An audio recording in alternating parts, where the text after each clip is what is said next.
जय गिरनारी, जय गिरनारी. गणपती बाप्पा मोरया. मंगल मूर्ती मोरया. किती वाजलेत? सकाळचे 8:45 वाजले आहेत आणि आता आम्ही गिरनार चढण्यासाठी सज्ज झालो आहोत. हलका नाश्ता करून निघालो आहोत आम्ही. सगळे रेडी आहात? Yes.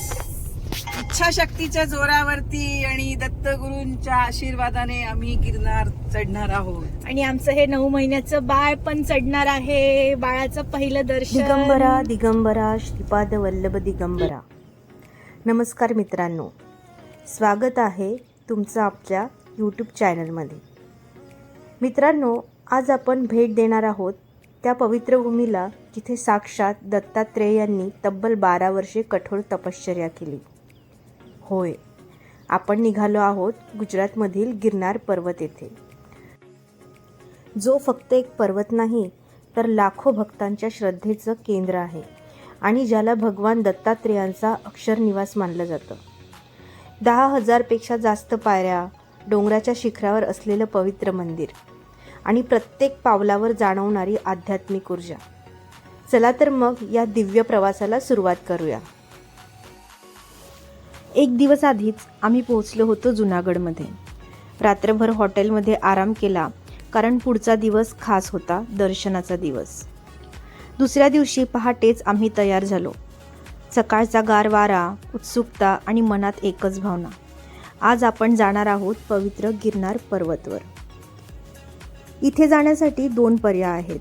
पहिला म्हणजे तब्बल 10,000 पायऱ्या चढत संपूर्ण पर्वत पार करायचा आणि दुसरा पर्याय म्हणजे 5,000 पायऱ्यांपर्यंत रोपवेने जायचं आणि पुढचा प्रवास पायऱ्यांनी पूर्ण करायचा. आम्ही निवडला रोपवेचा पर्याय. तिकीट काढण्यासाठी 2 सोयी आहेत. तिकीट तुम्ही तिथे जाऊन मॅन्युअलही काढू शकता किंवा ऑनलाईन बुकिंगही करू शकता. आम्ही मात्र आधीच ऑनलाईन तिकीट काढलं होतं. त्या साईटची लिंक मी खाली डिस्क्रिप्शन बॉक्समध्ये देते आहे. आणि आम्हाला मिळाला स्लॉट सकाळी 10चा. पण एक गोष्ट इथे लक्षात घ्या, 10चा स्लॉट म्हणजे तुम्ही नेमकं 10 वाजता पोहोचलात आणि लगेच रोपवे मिळाला असं अजिबात होत नाही. आम्ही गेलो होतो डिसेंबर महिन्यात, क्रिसमसच्या सुट्ट्यांमध्ये. त्या काळात गिरनार पर्वतवर प्रचंड गर्दी असते. जरी तुम्हाला 10चा स्लॉट मिळाला तरी तुम्हाला तिथे 1 ते 1.5 तास आधी पोहोचावं लागतं, कारण तिथे एक मोठी प्रोसेस असते. सर्वप्रथम तिकीट व्हेरिफिकेशन, नंतर सिक्युरिटी चेकिंग आणि त्यानंतर तुमच्या सामानाची तपासणी. प्रत्येक टप्प्यावर थोडा वेळ जातो आणि गर्दीच्या दिवसात तर रांग खूप मोठी असते. म्हणूनच स्लॉट मिळाल्यावरही वेळेआधी पोहोचणं फार महत्त्वाचं आहे, नाहीतर तुमचा वेळ पुढे ढकलला जाऊ शकतो. सिक्युरिटी चेकिंग पूर्ण झाल्यानंतर आम्ही पोहोचलो रोपवेच्या वेटिंग हॉलमध्ये. हा हॉल खूप मोठा आणि व्यवस्थित आहे.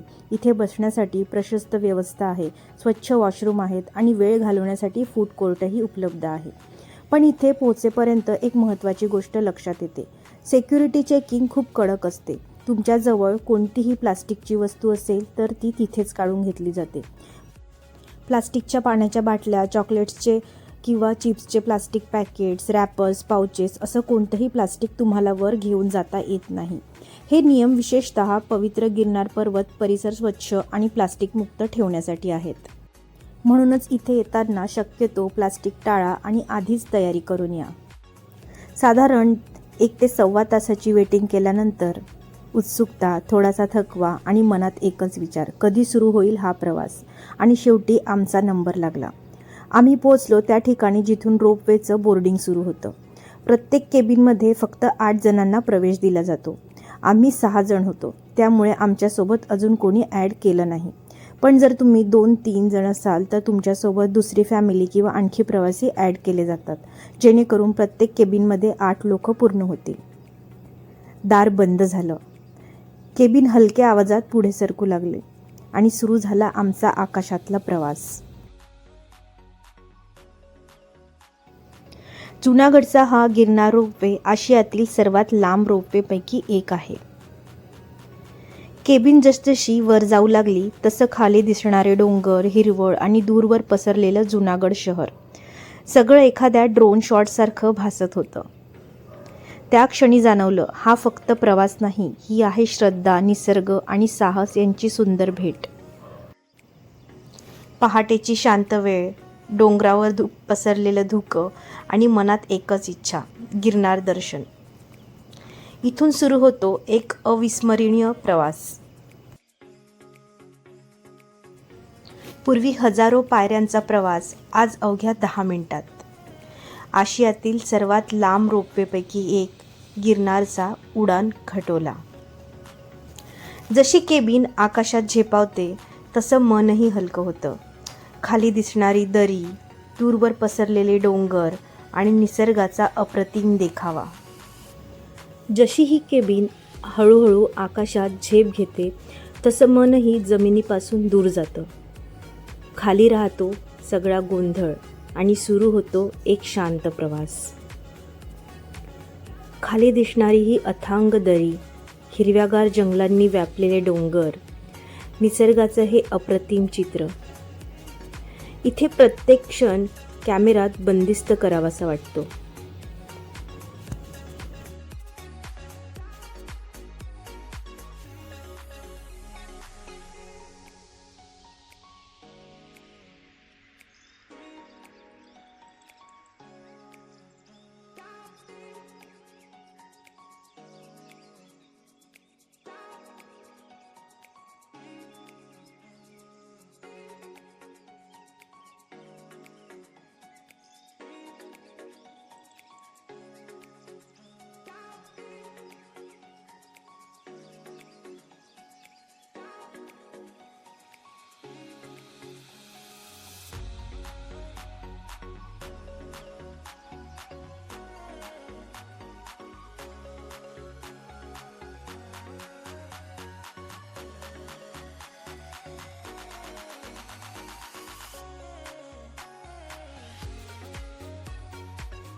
आकाश आणि पृथ्वीच्या मधोमध फक्त काही मिनिटांचा हा प्रवास, पण अनुभव मात्र आयुष्यभर लक्षात राहणारा. पूर्वी हजारो पायऱ्यांचा कठीण प्रवास आज अवघ्या 10 मिनिटात. हा आहे गिरनारचा उडान खटोला, सोयीचा, सुरक्षित आणि थरारक.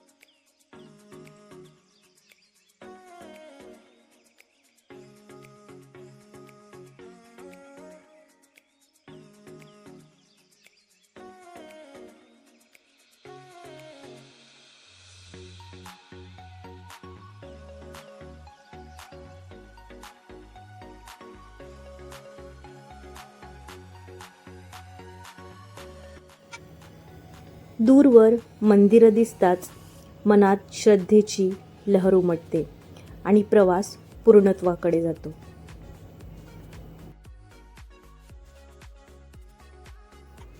ही जी मंदिरं दिसत आहेत ते आहे भगवान नेमिनाथ मंदिर.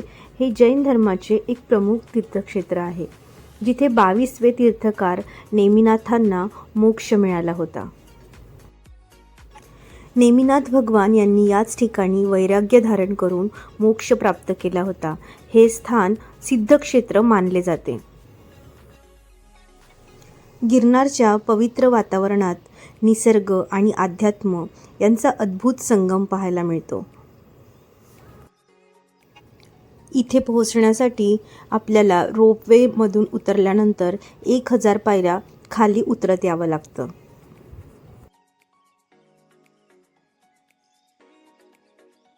दहा मिनिटात शिखर, पण मनात कायमचा ठसा. हा आहे गिरनार रोपवेचा अनुभव. आणि अशा प्रकारे गिरनार रोपवेचा हा अद्भुत प्रवास आयुष्यभर लक्षात राहणारी आठवण बनून जातो. आणि हो, इथे आपला प्रवास संपला नाही आहे. इथून आपला खरा प्रवास सुरू होतो. आपल्याला इथून पायी 5000 पायऱ्या पुढे जायचं आहे.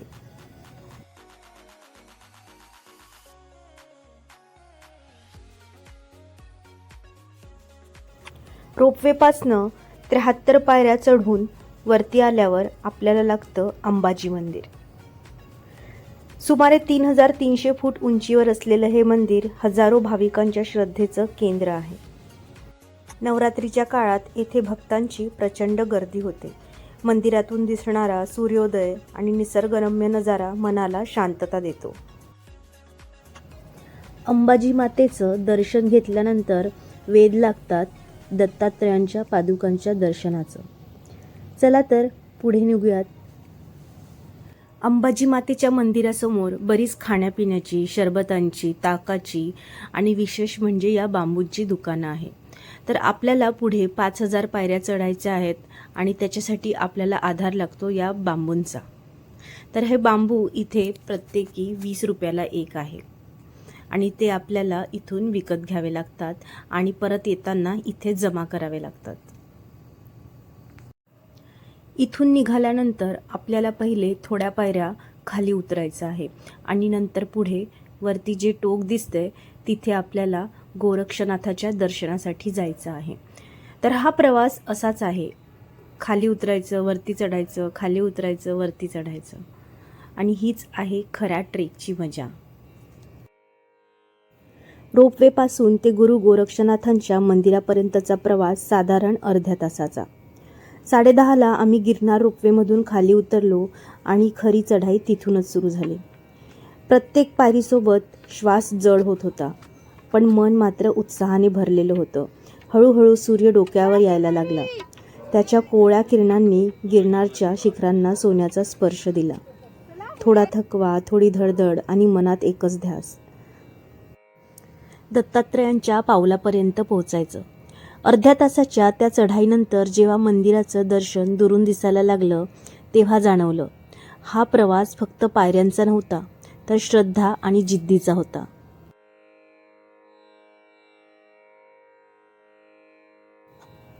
चढाई सुरू असताना वाटेत अनेक लोक भेटत होते.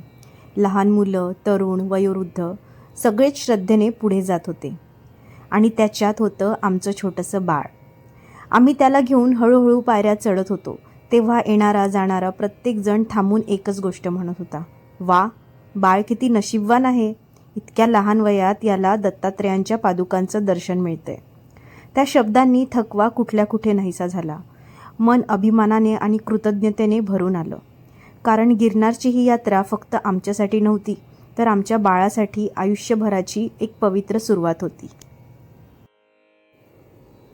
तर आता आपण पोहोचलो आहोत आपल्या दुसऱ्या पॉईंटवर, गुरु गोरखनाथांच्या मंदिरात. गिरनारच्या या उंच शिखरावर वसलेलं गुरु गोरखनाथ मंदिर हे ठिकाण म्हणजे भक्तांसाठी एक विशेष आध्यात्मिक ऊर्जा देणारं स्थान आहे. इथेच गुरु गोरखनाथांची पवित्र धुनी पाहायला मिळते, जिथे आजही साधना आणि श्रद्धेची परंपरा जिवंत आहे. आम्ही इथे मनापासून दर्शन घेतलं. क्षणभर शांत बसलो. डोंगरावरून वाहणारा थंड वारा, मंदिरातील घंटानाद आणि भोवतालचं दिव्य वातावरण सगळंच मनाला स्पर्श करून गेलं. इथे आजूबाजूला अजूनही अनेक छोटी छोटी मंदिरं आहेत. प्रत्येक मंदिरात वेगळी ऊर्जा, वेगळी कथा आणि वेगळं समाधान मिळतं. त्या सर्व मंदिराचंही आम्ही भक्तिभावाने दर्शन घेतलं आणि मग मनात समाधान, ओठांवर जय गोरखनाथचा जयघोष आणि हृदयात नवचैतन्य घेऊन आम्ही पुढच्या प्रवासाला निघालो. आणि मित्रांनो, सध्या आपण उभे आहोत एका उंच पर्वताच्या टोकावर. समोर नजर टाकली की ढगांमधून वाऱ्याच्या साक्षीने दुसऱ्या टोकावर एक मंदिर स्पष्ट दिसतं. ते म्हणजे श्री दत्तगुरूंचं दिव्य स्थान, दत्तात्रेय पादुका. इतक्या उंचावरून ते मंदिर पाहताना मनात एक वेगळीच भावना दाटून येते. जणू आपल्याला आपलं अंतिम ध्येय समोरून हाक देत आहे. त्या शिखरावर आहेत श्री दत्तगुरूंच्या पवित्र पादुका, श्रद्धेचं, तपश्चर्येचं आणि दिव्य शक्तींचं प्रतीक. आपण जिथे उभे आहोत तिथून हे मंदिर लहानसं दिसतं, पण त्याचं महत्त्व अपार. आता इथून पुन्हा एकदा आपल्याला खाली उतरायचं आहे आणि नंतर परत वरती चढायचं आहे. थोडा अजून प्रयत्न, थोडी अजून जिद्द, कारण समोर आहे आपल्या भक्तीचा मुक्काम.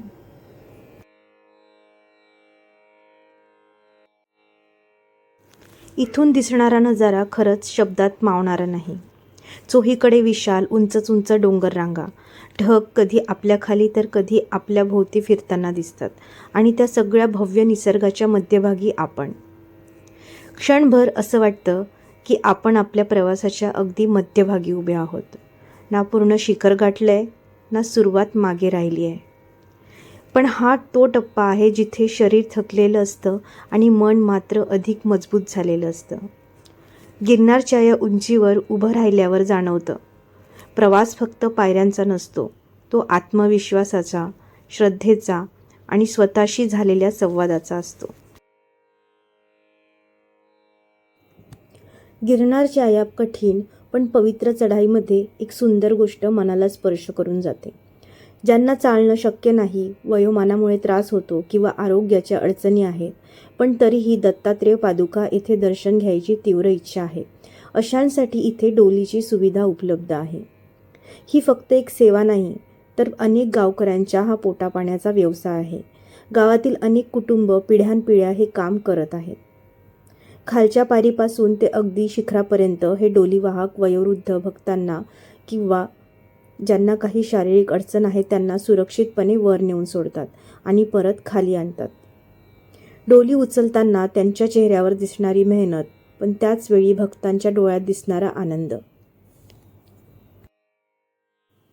ही केवळ प्रवासाची सोय नाही, तर श्रद्धा आणि सेवाभाव यांचा सुंदर संगम आहे.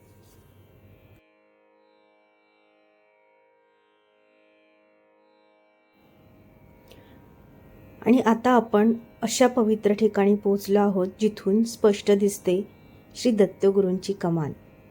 त्या कमानीवर मोठ्या अक्षरात लिहिलेलं आहे, श्री दत्तगुरू चरण पादुका. हीच ती कमान जी आपल्याला सांगते आपण आता ध्येयाच्या अगदी जवळ आलो आहोत. इथे अनेक भाविक थांबतात, कोणी हात जोडून नमस्कार करतात, कोणी डोळ्यात आनंदाश्रून घेऊन त्या कमानीकडे पाहत उभे राहतात, तर कोणी या अविस्मरणीय क्षणाची आठवण म्हणून फोटो काढतात. आम्हीही त्या कमानीखाली थांबलो, क्षणभर सगळा प्रवास आठवला आणि त्या पवित्र क्षणाचं स्मरण म्हणून एक सुंदर फोटो काढला.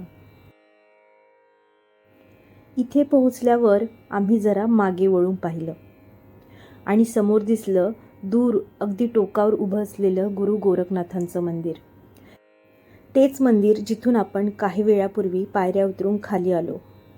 इतक्या उंचावर इतक्या दूर ते मंदिर दिसत होतं की क्षणभर श्वासच अडला. मनात एक विचार आला, बाप रे, आपण एवढं वर चढलो होतो आणि एवढ्या पायऱ्या उतरून खाली आलो. स्वतःवर विश्वासच बसत नव्हता. प्रवास करताना कळत नाही, पण मागे वळून पाहिलं की जाणवतं आपण किती मोठा टप्पा पार केलाय. गिरनार आपल्याला एक गोष्ट शिकवतो, पुढे जात राहा, कारण मागे वळून पाहिल्यावर कळतं आपण स्वतःच्याच अपेक्षेपेक्षा कितीतरी जास्त सक्षम आहोत. ती कमान पार केल्यानंतर जेव्हा आम्ही पुढे निघालो तेव्हा लक्षात आलं, आता खरा कस लागणार आहे. रस्ता थोडा अरुंद झाला होता, दोन्ही बाजूंनी भाविकांची वर्दळ, त्यामुळे गर्दी वाढली होती. त्या टप्प्यावर आम्हाला थांबत थांबत हळूहळू पुढे जावं लागलं आणि मग सुरू झाला त्या उभ्या सरळ छातीवर येणाऱ्या पायऱ्या. जणू एखाद्या भिंतीवरच चढतोय असं वाटतं, इतक्या उंच आणि सलग. हा पुढचा टप्पा म्हणजे शारीरिक शक्तीची खरी परीक्षा. श्वास जरा जड होतो, पाय थरथरतात, पण मन मात्र एकच सांगतं, आता थांबायचं नाही, ध्येय अगदी जवळ आहे. तिथून पुढे समोर आलं की समोरच दत्तात्रेय महाराजांचं मंदिर अगदी जवळ दिसू लागलं. क्षणाक्षणाला वाढत जाणारी उत्सुकता आणि अगदी काही पावलांवरच आम्ही पोहोचलो त्या पवित्र स्थळी. असं मानलं जातं की या पवित्र स्थळी दत्तात्रेय महाराजांनी तब्बल 12,000 वर्षे कठोर तपश्चर्या केली. म्हणूनच गिरनार दत्तगुरू पादुका मंदिर हे स्थान अत्यंत पवित्र आणि ऊर्जा देणारं मानलं जातं. इथल्या प्रत्येक पायरीत, प्रत्येक दगडात जणू त्या तपश्चर्याची साक्ष दडलेली आहे असं वाटतं. मित्रांनो, इथून पुढे मंदिराच्या आत मोबाईल नेण्यास परवानगी नसते. त्यामुळे आतला व्हिडिओ मी शूट करू शकले नाही. पण खरं सांगू का, काही अनुभव कॅमेऱ्यात नाही तर मनात साठवायचे असतात. त्या शांत वातावरणात, घंटानादात आणि दत्तगुरूंच्या पादुकांसमोर उभं राहिल्यावर जे समाधान, जी ऊर्जा आणि जी शांती मिळते ती शब्दात मांडणं खरंच कठीण आहे. म्हणूनच माझी तुम्हाला एकच विनंती, एकदा तरी स्वतः इथे या, हा दिव्य अनुभव घ्या आणि तुम्हाला काय जाणवलं, कसं वाटलं ते नक्की कमेंटमध्ये शेअर करा. उतरताना परत त्या 2 कमानीपाशी आल्यावर कमंडलू स्थानकडे जायला 300 पायऱ्या लागतात. इथे 5000 वर्षेपासून असलेली अखंड धुनी आहे. आजही ती धुनी दर सोमवारी सकाळी सुमारे 6 ते 6:30 वाजता तासाभरासाठी प्रकट होते. ती धुनी कोणत्याही प्रकारे अग्नी न पुरवता प्रकट होते, म्हणजे स्वयंभूपणे. त्या अग्निरूपानं साक्षात श्री दत्तप्रभूच तिथे प्रकटतात. कमंडल कुंड स्थानी असलेले साधू सुमारे 5-6 मण काष्टपिंपळाची लाकडे समर्पित करतात.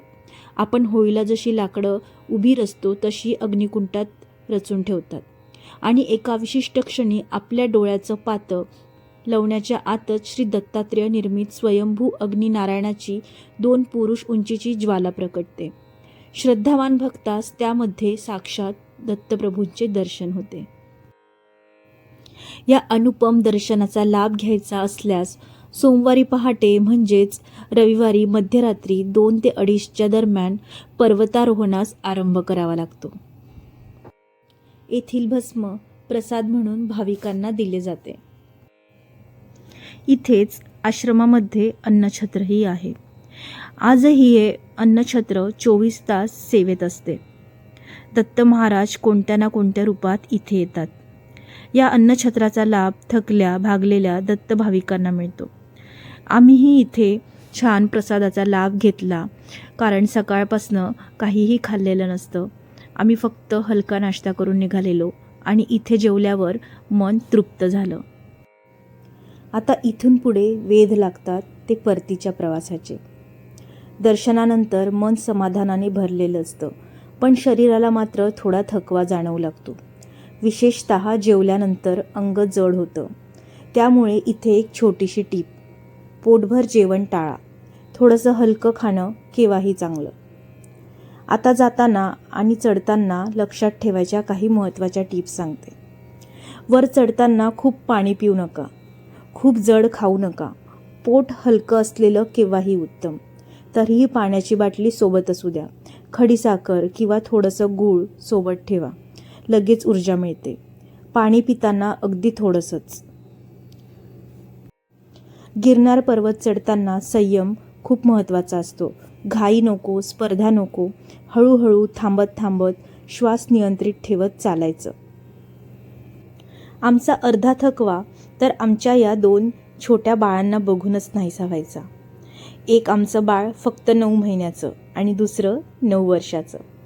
इतक्या कठीण चढाईत आम्हाला वाटलं होतं की कधीतरी आमची अवनी म्हणेल, पप्पा माझे पाय दुखतायत, मला पण उचलून घ्या ना. पण खरंच सांगते, तिने एकदाही तशी तक्रार केली नाही. अगदी हसत, उड्या मारत, उत्साहाने ती संपूर्ण प्रवास पार करत होती. तिचा तो आत्मविश्वास आणि जिद्द पाहून आमचाच थकवा निम्मा झाला. बिट्टू, किती पायऱ्या चढलीस? मी 5000 चढली आणि 5000 उतरली थकलीस? नाही. आमचं बिट्टू बिलकुल नाही थकले. किती 5000 पायऱ्या चढून उतरून. कुठे गेलेलो आपण? गिरनार. कुठे गेलेलो? गिरनार. दत्तगुरूंचं दर्शन फायनली घ्यायला. आम्ही खाली आलो, अगदी रोपवेच्या जवळ. मागे वळून पाहिलं तर दूरवर दिसत होतं गुरु गोरक्षनाथ मंदिर, जिथे आपण जाताना दर्शन घेतलं.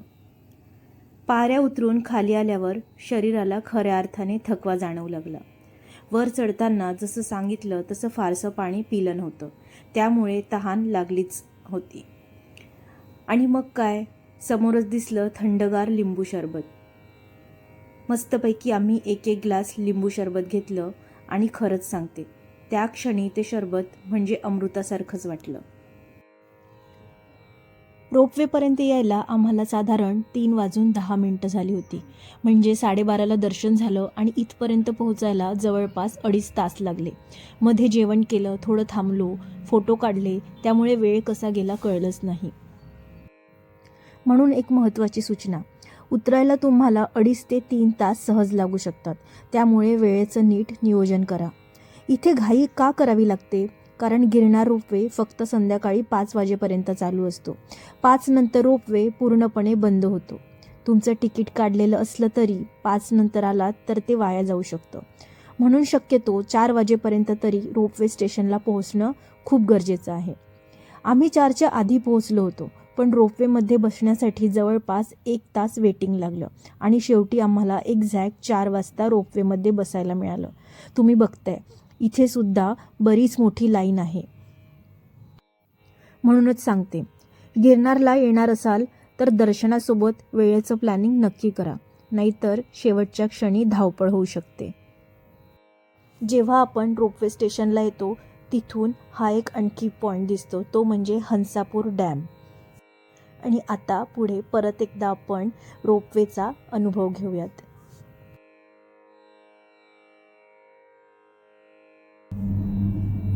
आपण आतापर्यंत ज्या ज्या उलनखट ओलामध्ये बसलेलो पटकन यायचं, असं जरा पुढे गेलं झालं, संपलं 2 मिनिटात.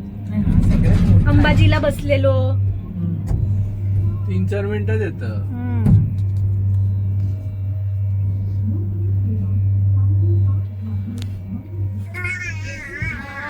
गडगड गडगड गडगड गडगड कुठे बघ ते गडगड.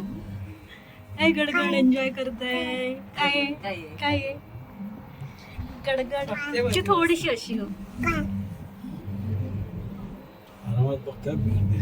तिला भीती नसेल वाटत का?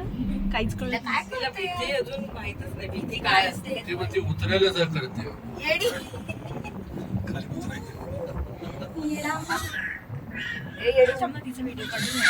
थोडी पुढे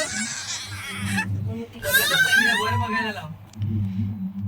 हो. काय काय काय काय काय बोलायला मिळालं ना, खुश झाली ती. खूप वेळ दिसतोय ना, हलतोय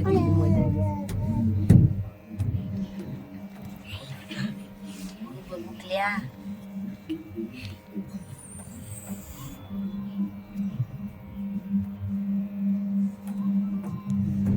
हे नाही दिसत ना आपल्या गोरक्षनाथ आणि याचं. नाही ते त्या बाजूला आहे. सर्व झाडं कसली आहेत रे वेगळी. इथे गोरक्षनाथाचंच आहे का ते बिल्डिंग? तरी कुठे दिसते? काही सागाची काही अशी जंगली वाटत. दुसरी पण आहे. आलो.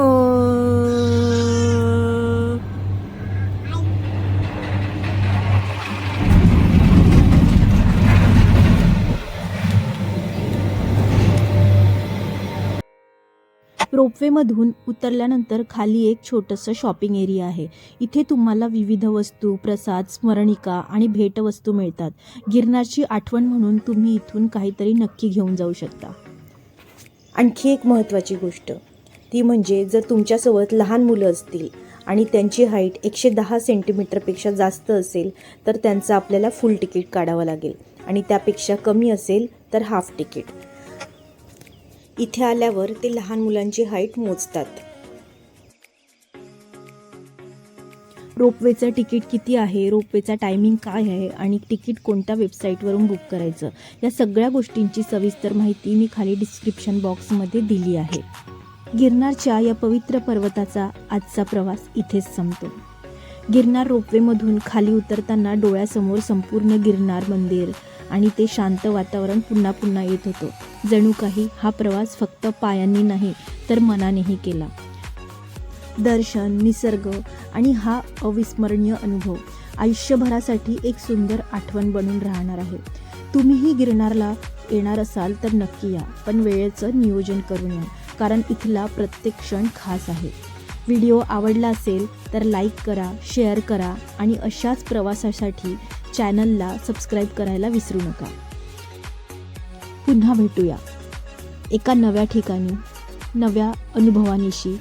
तोपर्यंत दिगंबरा दिगंबरा श्रीपाद वल्लभ दिगंबरा.